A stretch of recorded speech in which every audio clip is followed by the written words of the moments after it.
What did you learn from the Russians? Because obviously you have this huge superpower like America. Right. They obviously have different views on space, Yeah. different views on how they do things. I saw some exhibit on the Science Museum here all about the Russian program and the way they think of it. What kind of ways did you see that they thought of space different or just treated it differently? Yeah, so they're very capable. I mean, they were the first human in Earth was Yuri Gagarin. In fact, I launched from his launch pad in Baikonur, which is amazing. It's deep. The same launch pad that Gary Powers flew over in a U-2, taking pictures of it. So we have this connection, 50-year connection with that space program. I do.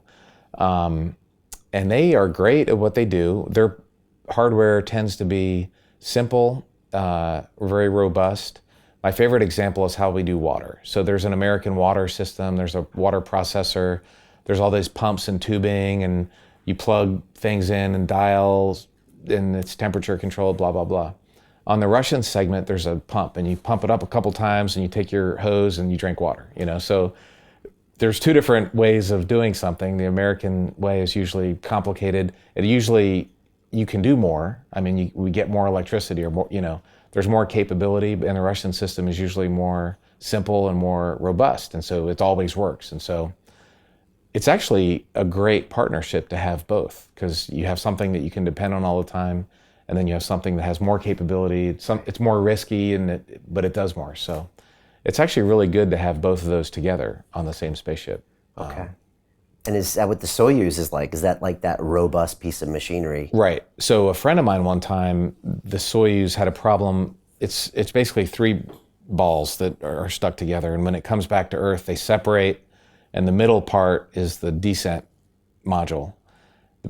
The heat shield's there, whatever. So when they came back from space, there was a problem, and it came back backwards with the heat shield in the wrong direction.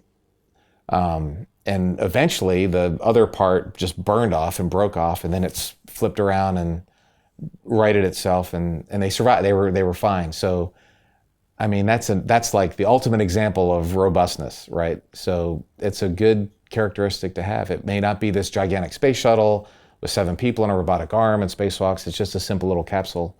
But that was one example where everything didn't go right and it worked, which is that's a good trait to have. Okay.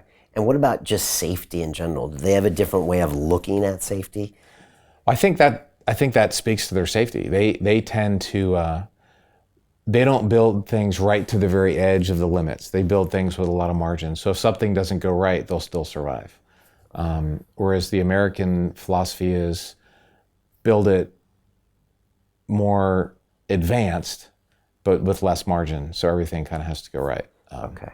But if it does go right, you can do more things with it, right? The space shuttle is this big, capable vehicle. Soyuz is a simple little capsule. But the space shuttle also, we lost 2 of them, unfortunately, in accidents. So they're just different design philosophies. Right. So when the U.S. thing goes wrong, it kind of goes wrong. It goes wrong, right. Right. Right. Interesting.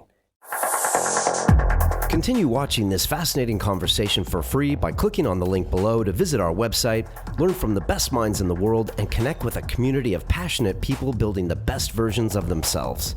Just click on the link below, and I'll see you on the inside.